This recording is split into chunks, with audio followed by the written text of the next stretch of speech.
When Lucky Diamond Rich was out shopping at an Edinburgh joke store, he accidentally scared a fellow customer. First, Rich put on an old man mask and gave the person a fright. Then he pulled down the mask to reveal his actual face, and the customer was even more terrified. "That was the funniest thing that's ever happened to me," he tells 7 News. For more real-life related news and videos, check out Real Life. Watch the video above. The world's most tattooed man. But Rich is the most tattooed man in the world, so he's used to getting a reaction. Australians are some of the most tattooed people in the world, but even here, Rich stands out.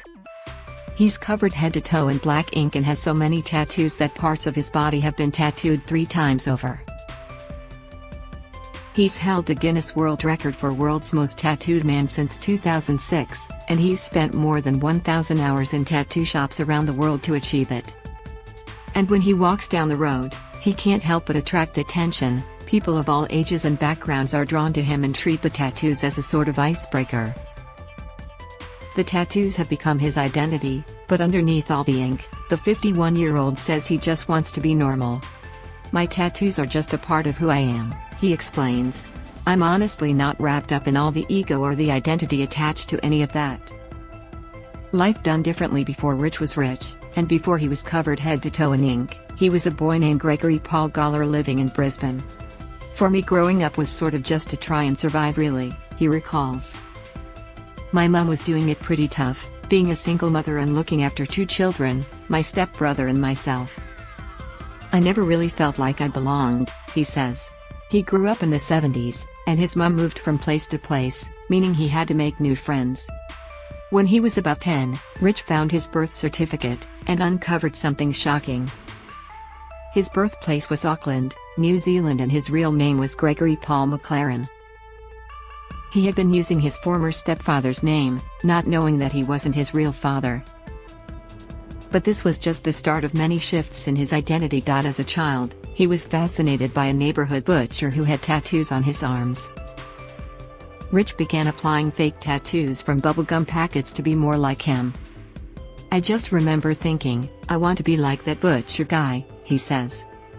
"I was just amazed at the fact that someone could choose something from the wall and could put that on your body and be there for the rest of your life." By the time he was a 16-year-old traveling with Australia's oldest circus troupe in 1987, Rich was ready for the real thing.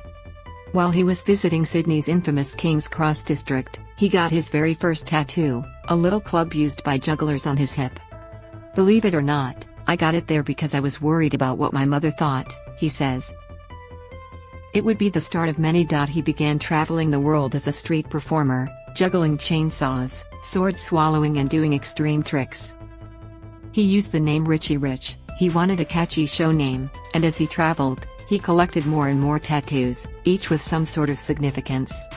A Thai monk in Singapore tattooed traditional symbols for luck on either side of his shoulders. Another tattooist gave him Borneo rosettes on each shoulder for protection. His tattoos became part of his act. The more tattooed he became, the more he felt it helped his show. "I was performing, making money, and I just knew the more I invested in my show and who I was, the richer the whole thing would become. It just felt like the right thing to do. I went all over the world and collected tattoo art from some of the best artists in the world," he says. "My audience paid for the lot. They paid for my lifestyle, my tattoos, everything. I never paid for any of it." Increasingly, Rich began to run out of skin. As he became more covered in ink, he became inspired by previous record holders to fully tattoo himself. People would say, "You can't get your hands done, you can't get your neck done, you can't get your face done, and you can't get your head done," he says. "I was so not into being told that I couldn't do anything. That just made me want to do it even more." More identity shifts. As his tattoos crept across his body, Rich went through more identity changes. When Rich was in his late 20s in 1998, he became the vocalist for electronic music group Primitive Ghost, and his name changed again. "There were a lot of Richie Riches in the music industry, so I changed my name to Lucky Rich," he says. After all, he'd had a lot of good fortune when juggling chainsaws, riding unicycles, and swallowing swords. "A lot of people said that I was very lucky. When the chips were down, I'd always sort of somehow get through everything." It wasn't long before Rich's next name change. A good friend in Sydney used to tell him, "You're a diamond, mate, you're a rough diamond." "I feel rich in spirit, I always have, and I definitely feel like I am lucky," he says. "The idea of having a middle name was great, so I changed my name to Lucky Diamond Rich." In the late 1990s, with much of his body covered in its first layer of black ink, Rich's identity went through a new twist. His family had been researching their ancestral roots, and discovered they were indigenous. He was living in the Sydney suburb of Newtown at the time, near the famous I Have a Dream mural, when he found out about his Quandamooka and Moonjunjali roots. "I didn't know about our Aboriginal heritage, my grandmother's generation didn't really talk about it," he recalls. "It was sort of frowned upon, and my mum really couldn't talk about it. I guess there was a lot of shame about being indigenous." Throughout his adult life, he had been getting tattoos from other cultures, using tattoos to connect with different parts of the world. But in doing so, he'd covered up his own culture. "I felt like throughout my life I was sort of connecting with different cultures through the tattoo, but I wasn't connecting to my culture," he says.